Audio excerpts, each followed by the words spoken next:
Hello সবাইকে, good morning. তবে মর্নিংটা খুব একটা ফ্রেশ না, কেননা বাড়ির সামনে একটা স্কুল আছে দেখেইছো, সেই স্কুলটার কাজ চলছে, যার জন্য সারা দিন রাত একটা বিচ্ছিরি আওয়াজ চলছে। তো যাই হোক, সকালবেলা ফ্রেশ হয়ে স্নান টান করে ওইখানে পুজো দিয়ে প্রণাম করে হয়তো বেরিয়ে গেছে। তারপরে আমার যে কাজটা, সবসময় যে কাজটা বলেই থাকি, নটার পর হ্যাঁ, 9টা ছাড়া আমার আর যেন কোনো গতি নেই।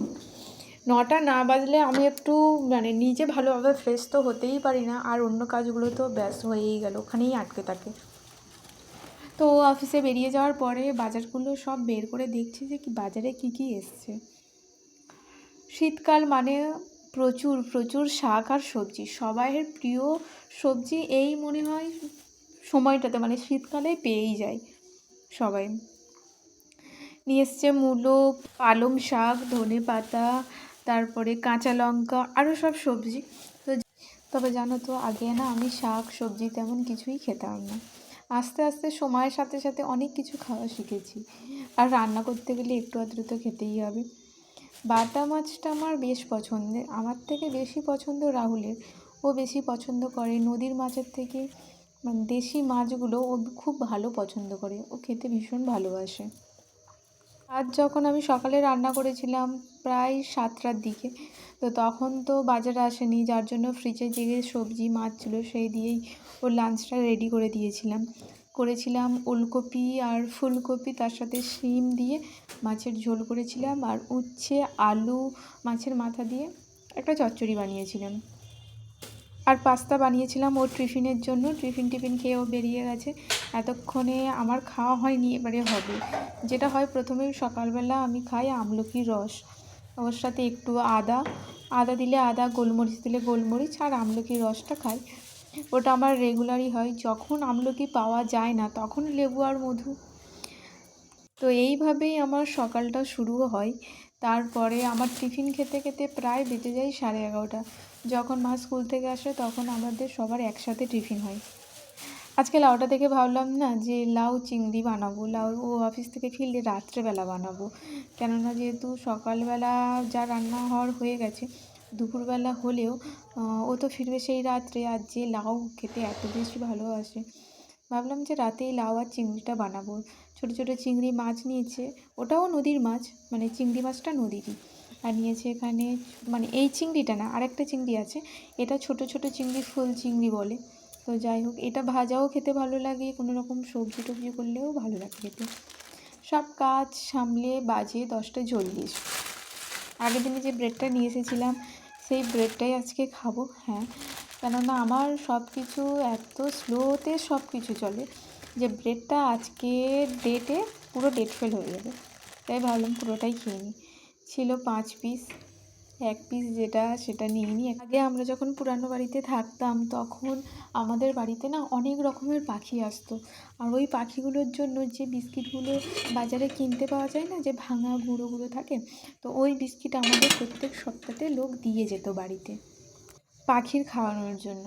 তো এই বাড়িতে ওটা আর হয় না, সেইভাবে কিনে রাখা হয় না, যা থাকে টুকিটাকি আসলে দেওয়া হয় এই। আর এদিকে আবার 2টো ব্রেড দিলাম গরম করতে, যাতে বাটারটা ভালোভাবে মেল্ট হয়। মেল্ট হতে শুরু করেছে। আর এদিকে চা, ব্যাস হয়ে গেছে, মোটামুটি কমপ্লিট আমার টিফিন খাওয়ার মতো।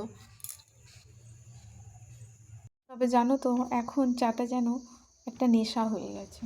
চা না হলে যেন না দিন শুরু হয়, না সন্ধেটা ঠিকঠাকভাবে জমে। তো যাই হোক, আবার বাজার এসেছে, সেটা হচ্ছে বেগুন, শিম, ফুলকপি আবারও নিয়ে এসেছে। সকালে যা বাজার ছিল তার সাথে নিয়ে এসেছে টমেটো। এই সব মোটামুটি আমাদের বাজার চলতেই থাকে মোটামুটি সারাদিনে, যদি কিছু পাই নিয়ে আসে। আবার হ্যাঁ, আবার এই মাছগুলো নিয়ে এসেছে, যেটা সকালে তোমাদেরকে দেখিয়েছিলাম যে বাটা মাছ আর ছোটো ছোটো চিংড়ি মাছ নিয়ে এসেছিলো, ওটাও একটা মাছ, নদীর মাছ। এখানে সব রকমের সবজি কেটে নিয়েছি একটা লাবড়া বানানোর জন্য, ইঁচুড়ি যেটা শীতকালে প্রচুর হয়। সব রকম সবজি তো কেটে তো নিয়েছি, এবারে ধুয়ে নিই, ভালোভাবে পরিষ্কার করে নিই। আর কি সুন্দর লাগছে না গামলির মধ্যে, বেশ কালারফুল লাগছে। আমার তো খুব ভালো লাগে, এই শাক সবজিগুলো আমার ভীষণ পছন্দ লাগে। আর এটা বানাবে আমার মা, মার হাতে রান্না মানে জাস্ট ফাটাফাটি। আমি যতই খাই না কেন বা নিজে যত যেমনভাবেই রান্না করি না কেন, তবে মায়ের হাতের রান্না না খেলে না আমার যেন ঠিকঠাক তৃপ্তিটা হয় না। আমার মতো মনে হয় প্রত্যেকেই, সবাইরই মায়ের হাতের রান্না ঠিক এতটাই পছন্দ করে। মায়েরা রান্না করেই এত সুন্দর। পালং শাক, তারপরে মিটুলি, ওলকপি ছিল, ওলকপি, আলু, একটু কচু, আরও সব সবজি মোটামুটি টুকিটাকি যা ছিল সব রকমই দিয়েছে। আর যে ছোটো চিংড়ি মাছটা ছিল, এই সেই ছোটো চিংড়ি মাছ যেটা দিয়ে ওই সবজিটা হবে, এটা কিন্তু খেতে দারুণ লাগে। এটা যদি একটু ভালোভাবে ভেজে পেঁয়াজ, কাঁচা লঙ্কা আর একটু সর্ষের তেল দিয়ে মাখানো যায়, দারুণ খেতে লাগে। কখনো ট্রাই করে দেখো। এখানে তো মাছটা হয়ে গেছে, মাছের ঝাল হয়েছে, আর বাকি আছে যেটা সেটা সবজি। সব সবজিগুলো মোটামুটি দিয়ে দিয়েছি। এবারে এটা না বেশি নাড়াচাড়া না করে ঢাকা দিয়ে দিয়েই রান্না হবে। বেশি নাড়াচাড়া করবে না, মানে মা বেশি নাড়াচাড়া করবে না। আর এখানে চিংড়িটা তো দেখো কি সুন্দর লাগছে পুরো। আর ওই সবজি থেকে যা জল উঠবে সেই জলেই হয়ে যাবে, আলাদা করে আর জল অ্যাড করতে হবে না এটার মধ্যে। আর ততক্ষণে আমি স্নান টান করে পুরো রেডি খাওয়ার জন্য, আর এখানে খাবারও রেডি।